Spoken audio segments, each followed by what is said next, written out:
हमारे सभी शिक्षक बंधुओं और प्यारे बच्चों, अभी गांधी जी और शास्त्री जी के बारे में हमारे यशस्वी प्रधानाचार्य जी ने आपको बहुत कुछ बताया।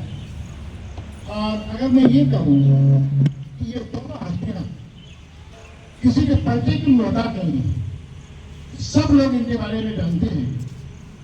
अगर हम ये कहें आपसे कि आजादी की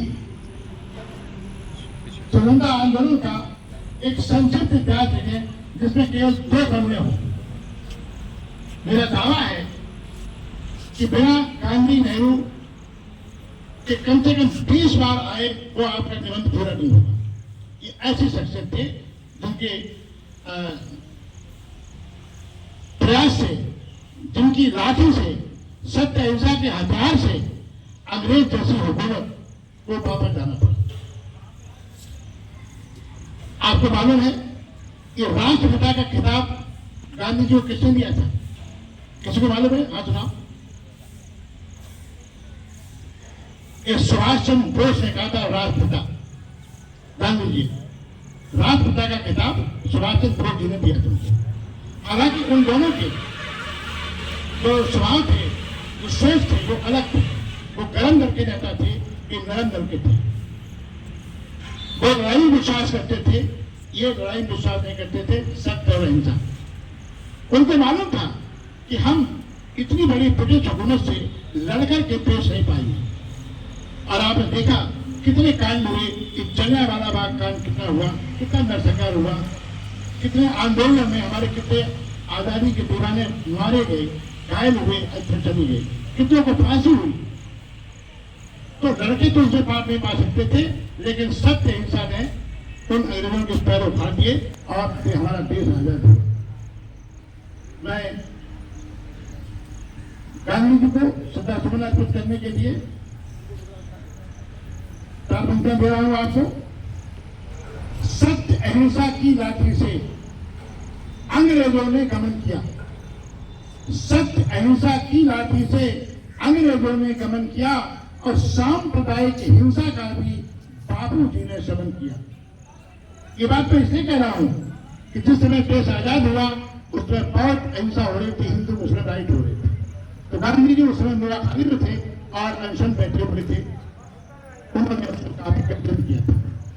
तो सत्य अहिंसा की लाठी से बापू जी ने गमन किया, सांप्रदायिक हिंसा का भी बापू जी ने शमन किया। सरकार से रहकर दूर देश सेवा में लगे रहे ऐसे युग दृष्टा, युग पुरुष राष्ट्रपिता बापू जी को शत शत बंधन, शत शत बंधन, शत शत बंधन।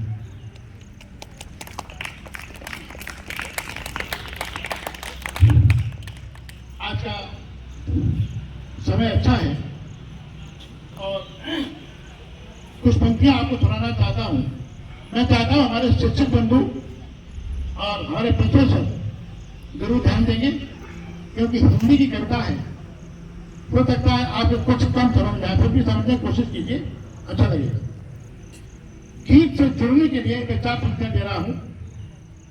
मुक्तक है, थोड़ा इशारा कर रहा हूं। बिंब कहते हैं ऑब्जेक्ट को और प्रतिबिंब कहते हैं उसकी इमेज को। मिरर में जो इमेज बनती है, आगे हम होते हैं, हमारा हम बिंब है, ऑब्जेक्ट बिंब है और प्रतिबिंब उसका इमेज है। तो थोड़ा इसके ऊपर देखिए।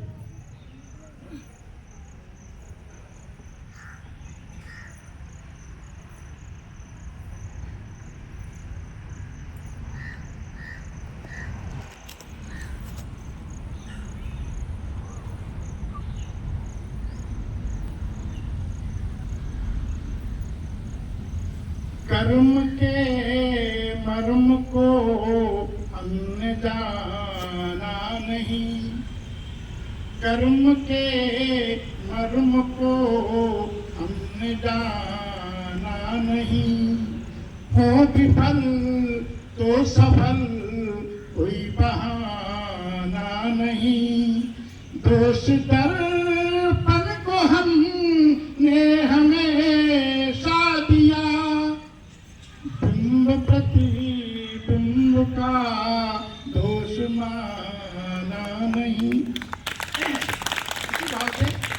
गीत है, 3 बंद को छोड़ा है कि दोष दर्पण का नहीं है, दोष है ये बिंब का। दोष दर्पण का नहीं है, दोष है ये बिंब का। दाग दर्पण में नहीं है, दाग है प्रतिबिंब का। आप देखिए जो हमारे मुहावरे हैं कैसे सरलता ढंग में इस्तेमाल किए हैं कि गाय का दोहन करे चित्रों से पूरित पात्र में। गाय का दोहन करे चित्रों से पूरित पात्र में। आम को चाहे हथेली पर जमा क्षण मात्र में। उपलब्धियां हो शून्य बोले दोष भाग्य निबंध का। दोष नहीं है भाग्य का, ये दोष कर्म प्रबंध का। दोष दर्पण का नहीं है, दोष है ये बिंब का। दाग दर्पण में नहीं है, दाग है प्रतिबिंब का। दूसरा बंद देखिए, अच्छा लगेगा आपको कि बगल में कंजर छुपाए, बगल में कंजर छुपाए दोस्ती की बात हो। छल कपट की छाँव में जब प्यार की सौगात हो। मनोरथ विफल बोले दोष है संबंध का। दोष संबंधों के नहीं, ये दोष है छल चंद का। दोष दर्पण का नहीं है, दोष है ये बिंब का। दाग दर्पण में नहीं है, दाग है प्रतिबिंब का। और अंतिम बंद है, ठीक है, कि अर्चना के पुष्प में, अर्चना के पुष्प में दुष्कर्म की जब गंध हो। स्वच्छता मन में न हो, तन स्वच्छता पाखंड हो। अर्चना के पुष्प में दुष्कर्म की जब गंध हो। स्वच्छता मन में न हो, तन स्वच्छता पाखंड हो। साधना निष्फल रहे कहीं दोष मंत्र निबंध का। दोष मंत्रों का नहीं, ये दोष मन दुर्गंध का। दोष दर्पण का नहीं है, दोष है ये बिंब का। दाग दर्पण में नहीं है, दाग है प्रतिबिंब